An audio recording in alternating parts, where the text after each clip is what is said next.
No matter how good a story you tell, people are captivated by real-world accomplishment. I ask myself, have I done all that I can for my country and for my family? As the first Black American to be on the International Space Station for a long duration of time, how do you think of those upon whose shoulders we stand? Your mom and I talked a lot about what this was going to be like. I was scared for it. Were you ever scared? There's always the what if. I have fantasized about stepping on the moon. It's my dream. My dream is to work on the surface of the moon. And being able to launch humans from American soil is a very big part of that.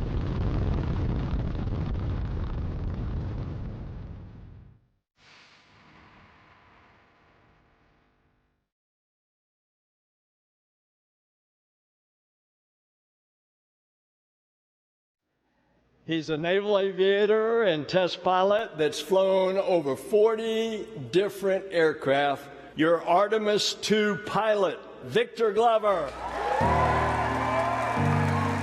I'm looking forward to whatever facet this Artemis II takes on.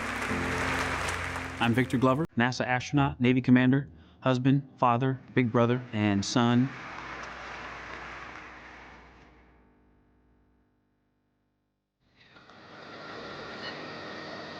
The benefits of the Artemis program are technological, but they're also cultural.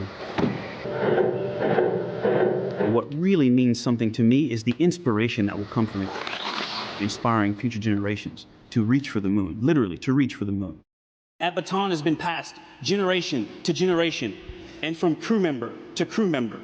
I think I speak for all of us. I want to thank our families for the amazing support. It is your love and support that has made this journey possible.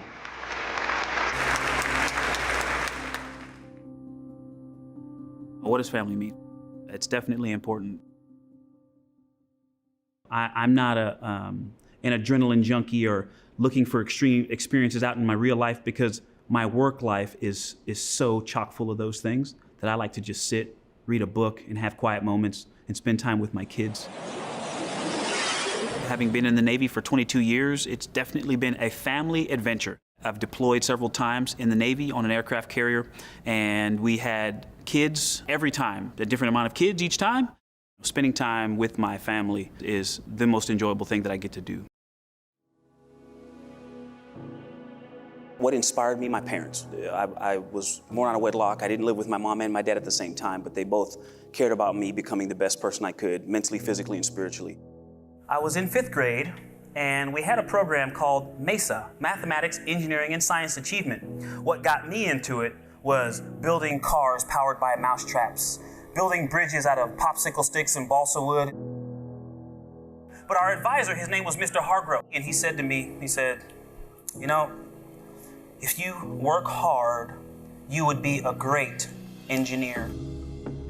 His belief in me made me think that I could do it. I'm 45 now. I've got 3 engineering degrees because of Mr. Hargrove telling me that in 5th grade. At the same time, I saw a shuttle launch on television. Astronaut was not even on my radar. I just thought to myself, I want to drive that thing. I want to drive that thing. Roger, roll, Atlantis. I went to college, was fortunate to wrestle in college while pursuing my engineering education. And so that experience impacted what I thought I wanted to do as a professional. I really enjoyed engineering academically, but I wasn't sure I was ready to just work on design. I wanted to use those designs. And so being an operator and being out doing things was important to me. And one of my mentors, I'm in his office waiting for him to come in. He's one of the few black faculty members at my university. And he comes into the room, and as he steps in, he is in this full regalia, the black suit with the gold around the wrists and the hat. And I was like, wow, sir, when did you enlist? And he said, I'm actually an officer in the Navy Reserves. Boom. The next version of what I could become. And that to me was, there's so many lessons I pulled from that, but the power of exposure and seeing yourself in something.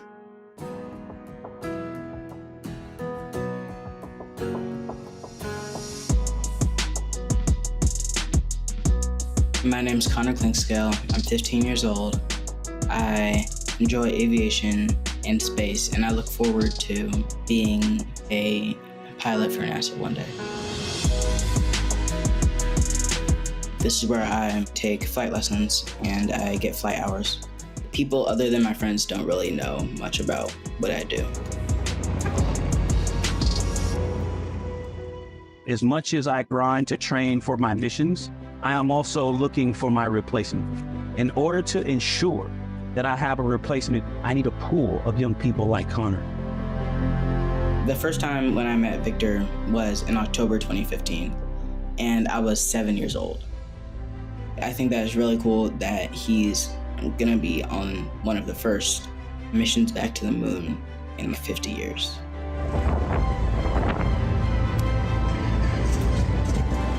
A few role models in my life are definitely my parents, Charlie Bolden, and Victor Glover.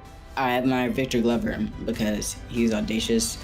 I think that they're definitely role models for me because they show me that my dreams are possible.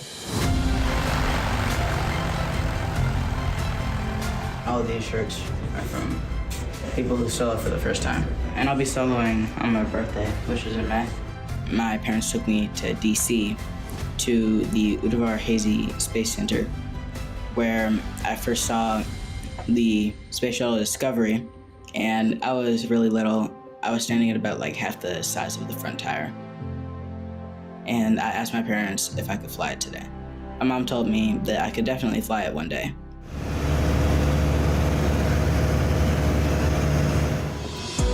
I thought to myself, if I learned to fly this plane, surely I could fly the space shuttle one day. I think that is very important and motivating to see people who look like you, and it's important for people to see a version of themselves.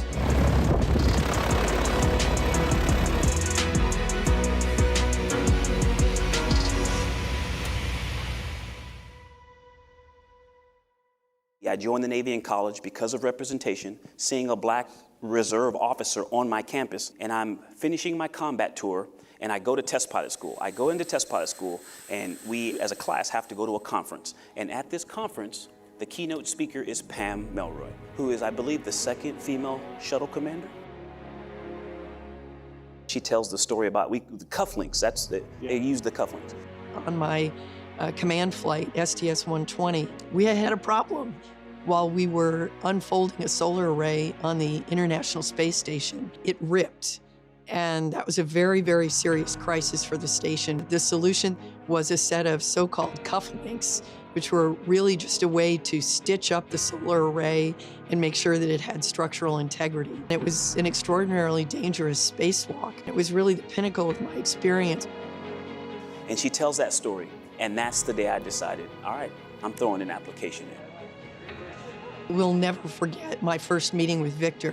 He introduced himself to me. He told me about hearing the story about the cufflinks. He just had this extraordinarily thoughtful approach to things. In about 3 minutes, I had it figured out that this was somebody who was probably going to be an astronaut. Today, I'm pleased to announce that NASA has selected America's next generation of space explorers. Women and men who are committed to ensuring that our nation leads the world in exploration. I was sitting at my desk in the Russell Senate Office building when I worked for John McCain. And I got a phone call from a Houston phone number, and I grabbed my cell phone, I ran out in the hallway, and by the time I answered, I missed it. And so I called back. I was transferred to Janet Kavandi, who was the chair of our board, and she asked me if I wanted to come to Houston. These new astronauts we are introducing today will help us to continue to lead the world in exploration.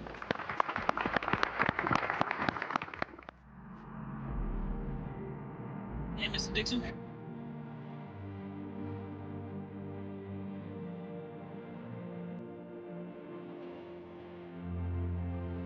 All right, that's great. Chin up just a little bit, Christina. And you notice, NASA did something for the first time when they picked our class. Our leadership decided generations ago that we were going to make an effort to make our science and technology workforce and our astronaut corps look like America. If you just look at the picture, it doesn't look like it did when we started this. The Mercury 7 we're essentially all the same guy. If you look at my class, there were 4 men and 4 women. Never before done and hasn't been since repeated. All right, here we go. Training for your first mission. There's the basic competencies, I guess, flying T-38s, the high-performance jet flying that we do, the NBL training, the diving in the full pressure suit, the space suit, to train for spacewalks. As I've gotten to know Victor, he's an extraordinary pilot. He's enormously technically competent, but also he takes that leadership aspect, that teamwork aspect, so much to heart. I'm very glad I kind of stumbled upon flying as a career, but the other thing I loved doing was working with students. Being in a classroom is one of the most meaningful things I've ever done, even to this day. I often find myself, tough times having a lack of motivation. I often tell myself I can't do something. If something gets too difficult, I see myself kind of like almost giving up. How do I stay motivated? One thing that I think about, but it can also be the power to keep going. I love thinking about the civil rights era, the March on Washington for Jobs and Freedom. They had bags in their hands. They didn't make those sandwiches. There was a party making sandwiches, and then there was a different group of people that took the sandwiches to the people, and then there was a different group of people directing them to get on the buses. They were organized, right? And that work was done so you could sit in this seat. And when you think about that, our legacy runs from the very beginning up to you right now. It's deep, bro. It's your job to keep going. And sometimes that can seem like a burden, but it's also a privilege. There's not always going to be somebody there to cheer you on. So that's one of the important parts of learning and getting around groups of people like this that are diverse. You learn and you add another facet, you put another tool in your toolbox. I am surrounded by love and support, and it's humbling and overwhelming sometimes. I'm a father to 4 beautiful daughters, and even with a military career and being deployed, and one thing that goes through my mind constantly at the end of a day is knowing that my wife and my children are safe. Today, sending 4 astronauts into orbit, Victor Glover, Mike Hopkins, Shannon Walker, and Soichi Noguchi are flying on a 6-month mission to the International Space Station.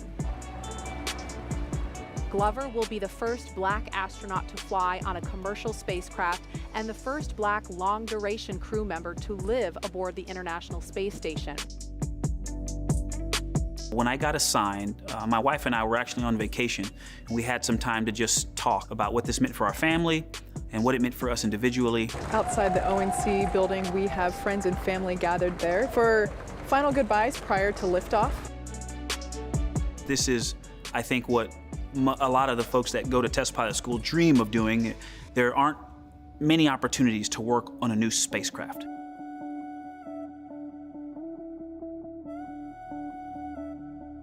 My overriding thought when I envision us getting to that point is, don't screw up. It's one thing to know something intellectually, but another thing to feel it in your bones. That 10, 9, 8, 7 was the first time I was, this is really about to happen. I'm leaving the planet, y'all, and it just got here.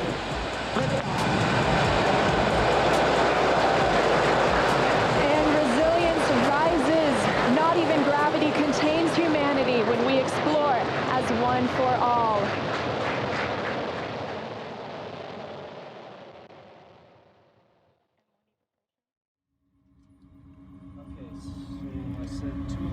The video just doesn't do it justice.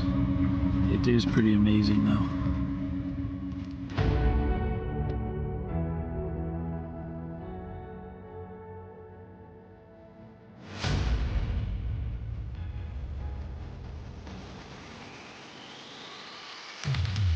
We have one member of our crew who does not have the appropriate accoutrement for his uniform, and so it's worth to be able to give Victor Glover his gold astronaut pin for passing 100 kilometers. Congratulations. Let us know if you are go for approach 2 and docking.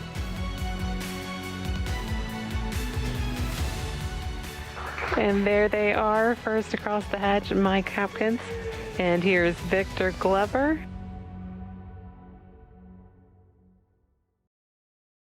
Marker 2. Mark it. There we go. So I just start questioning? Yep. Yeah. I was scared for you. Were you scared? Like, were you ever scared? Well, scared is the wrong word to use. I have a respect for these things. Your whole life, I've flown high-performance aircraft, deployed on ships, and those all have dangers, risks associated with them. It makes me want to work very hard because I want to come back home to you all. You told us about a launching of a different aircraft, and it exploded.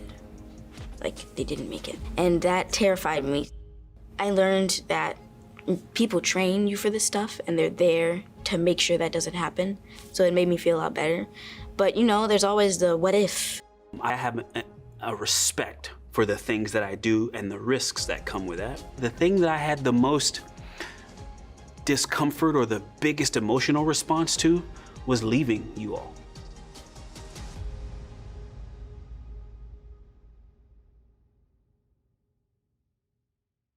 No justice! No peace! No justice! No peace! No justice! No peace! There was a lot that happened in the country while I was in space. The trial of the officers that murdered George Floyd was going on. The verdict was rendered. I actually took something really special with me, a painting of George Floyd that a friend of a friend made. A vaccine for COVID-19 was developed, and what happened on Capitol Hill. I was in space during that time.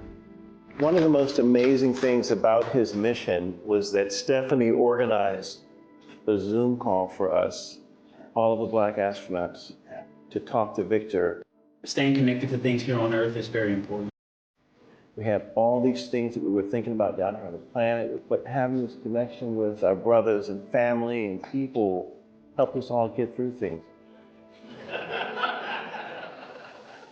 The sense of family, rallied together. They called my family, they called my wife and checked on my kids. Just knowing that they were checking on my family, what matters most to me.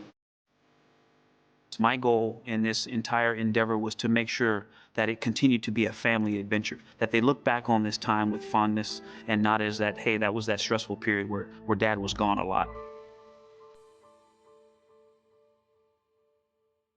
Flying the spaceship is one piece. There's also the very important mission of being on the International Space Station. We will conduct spacewalks to upgrade and keep the space station flying and healthy. We will do maintenance inside to keep the space station running. We will use that orbiting laboratory to conduct science, or really to do the hands-on part of the science experiments that happen on space station.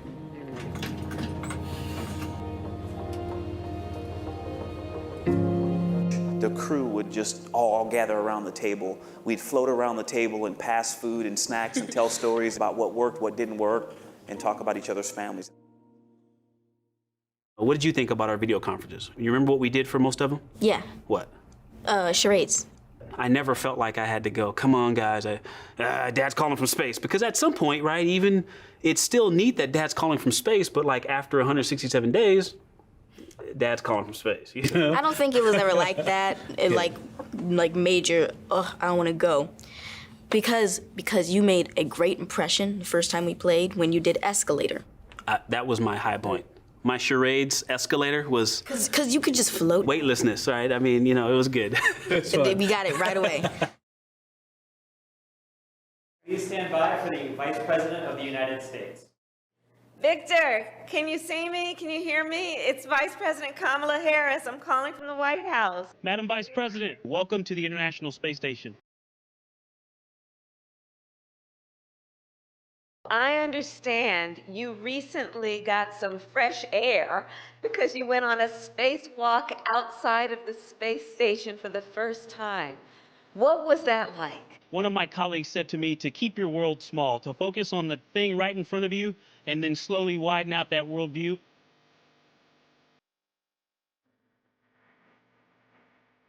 Being able to really just stare out into space, like 13 billion light years across. That sounds big, but when you look and you can actually see down at the Earth, the sun comes up and you can see that beautiful color band of atmosphere, and it's really small, and you can see the Earth, that curvature, 8,000 miles across, and then you look out there and that sun that I can feel warming my whole suit up is just one of all of these things out there, those stars.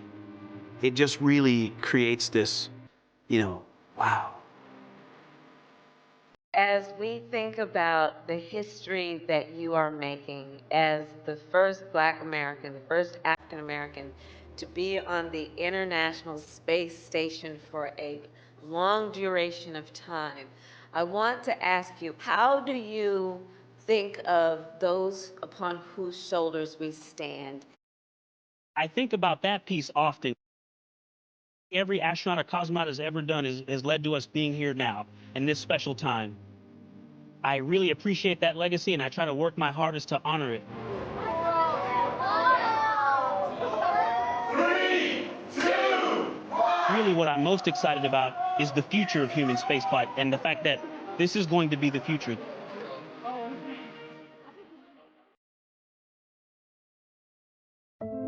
When he first got interested in space, he was an astronaut for Halloween, but then he just kept wearing it.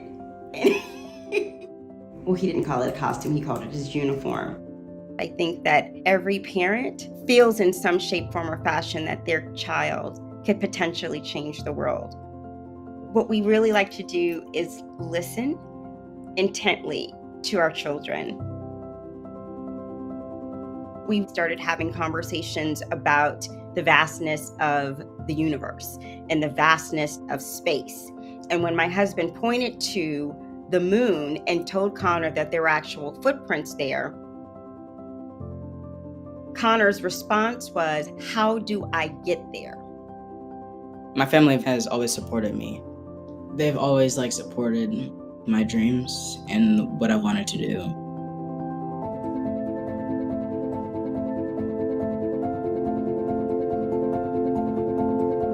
One reason that I really like flying is because of the overall experience. The view is really cool. It's really cool to see something from a bird's eye view. He doesn't even think about the impact that he has on people, young and not so young. Told me that if I learned to fly. When I was on the stage with Victor Glover, I really felt out of my space because there were a bunch of really cool, really accomplished astronauts that I really looked up to as a kid. Connor wants to be an astronaut, but I'm going to do everything in my power to make sure that he becomes one. It's really, really cool that I can inspire others.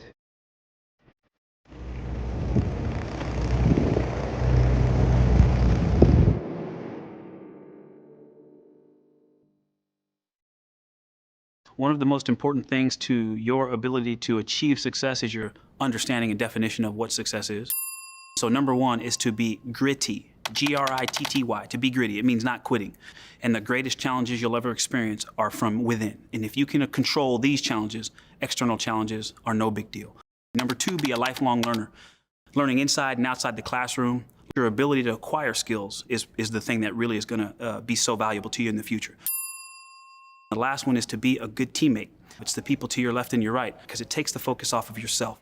I think this job highlights something that maybe several people deal with. I've dealt with throughout my 22 years serving our country.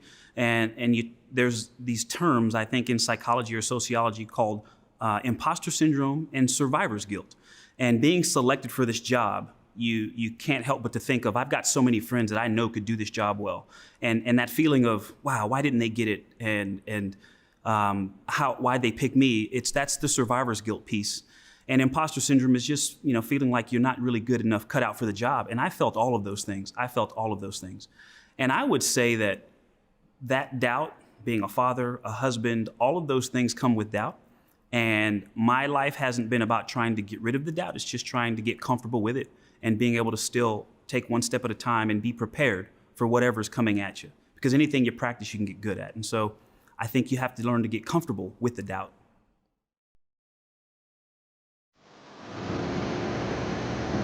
think it is an incredible honor to just be a part of this legacy.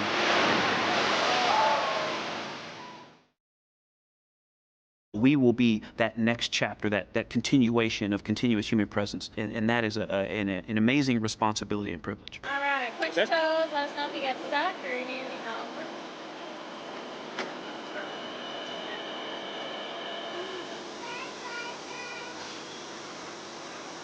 Pushing ourselves to explore is just core to who we are.